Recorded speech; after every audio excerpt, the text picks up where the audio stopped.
శ్రీమాత్రే నమ. జై గురు దత్తాత్రేయ నమ.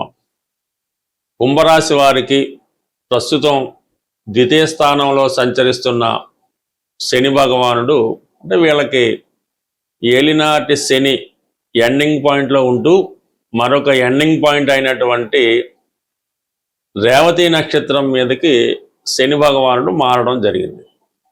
ఇదే నక్షత్రంపై వక్రించి మళ్ళా డైరెక్ట్గా మారి 2వ తారీఖు జూన్ నెల 2027వ సంవత్సరంలో అశ్విని నక్షత్రం అయినటువంటి మేషరాశిలోకి మారడం జరుగుతుంది.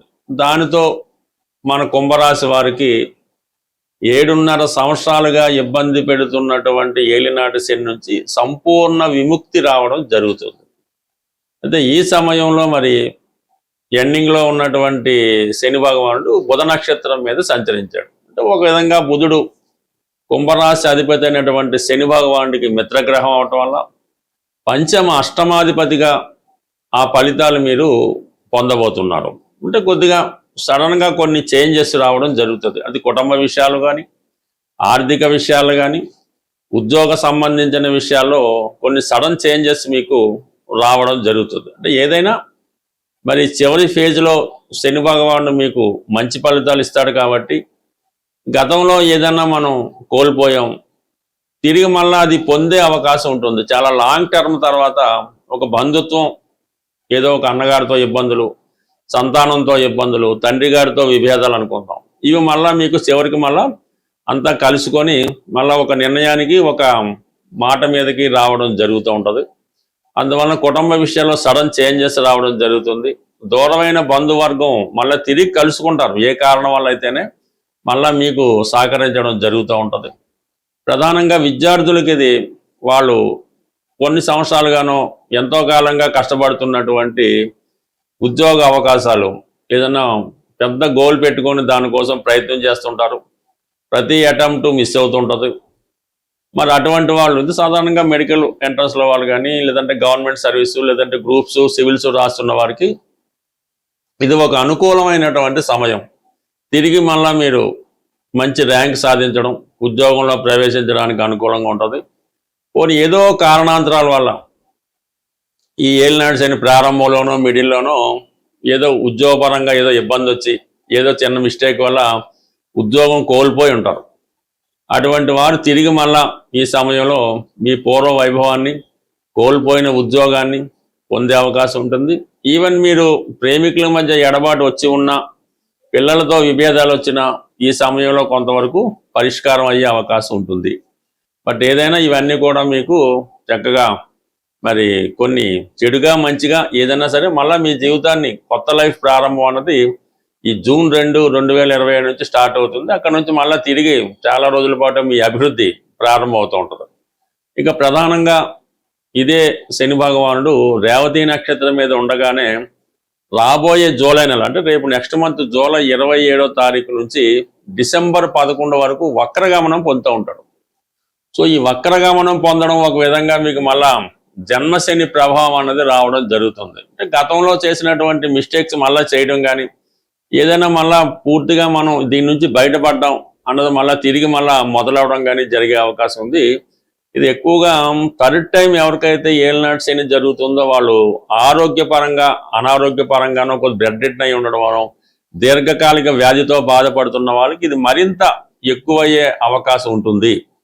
అలాగే మరి ఏదో కారణాల వల్ల ఎక్కువ రుణ సమస్యలతో ఉన్నవాళ్ళు, చికాకులతో ఉన్నవాళ్ళు, అటువంటి వాళ్ళకి కూడా ఇది కొంతవరకు తిరిగి మళ్ళీ ఒత్తిడి, అంటే ఏదో కోర్టుకి వెళ్తారు, ఏదో ఇబ్బంది వచ్చింది, కొంతకాలం పాటు స్టే ఇచ్చారు, లేదంటే ఇంకొక ఏదో బెయిల్ వచ్చింది, మళ్ళీ అది ఆ బెయిల్ రద్దు అవ్వడం కానీ, ఆ స్టే రద్దయి మళ్ళీ చెబుతూ కొద్దిగా చికాకుల్లో నలిగే అవకాశం ఉంటుంది.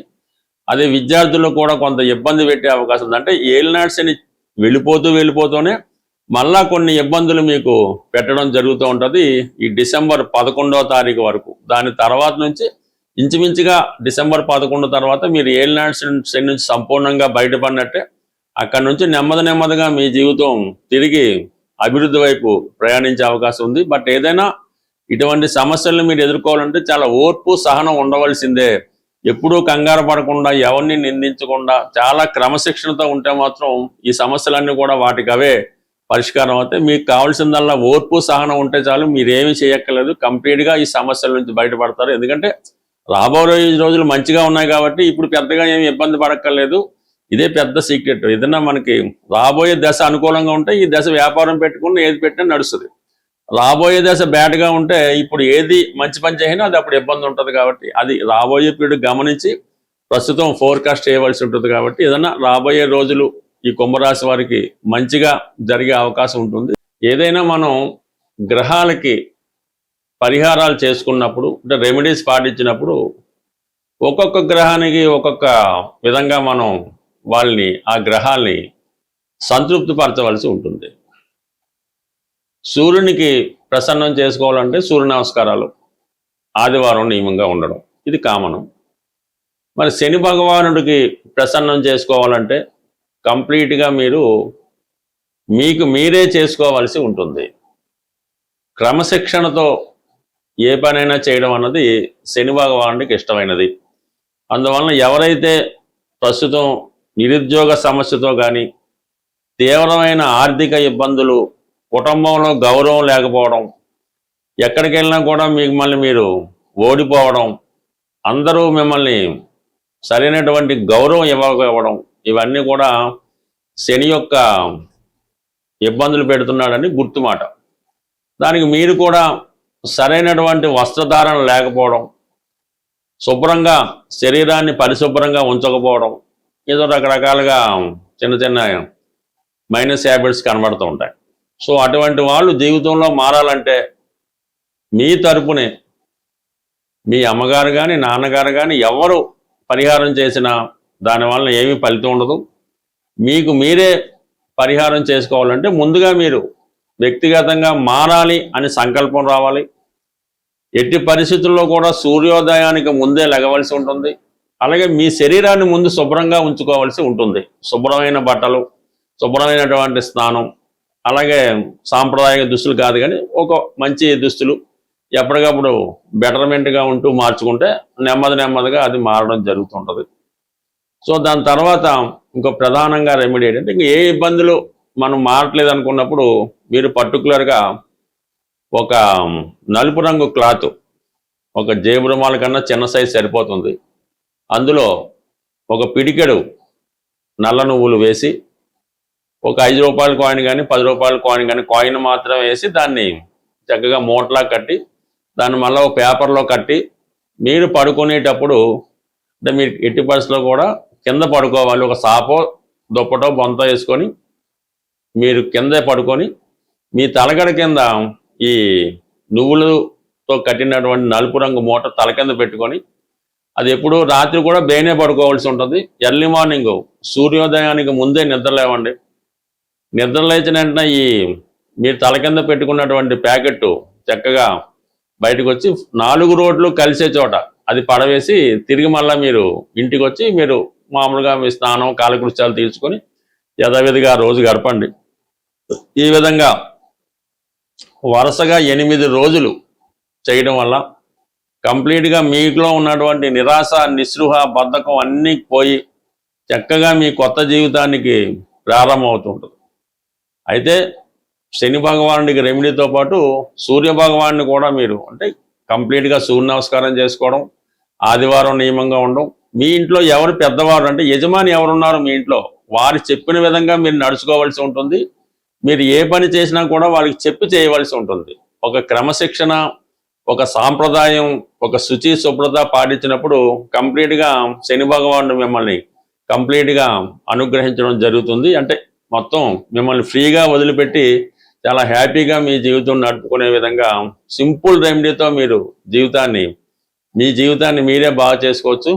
మీరు ఇది అయిపోయిన తర్వాత కూడా కంటిన్యూగా క్రమశిక్షణతో ఉంటే రోజు రోజుకి మీలో అభివృద్ధి చాలా బ్రహ్మాండంగా ఉంటుంది.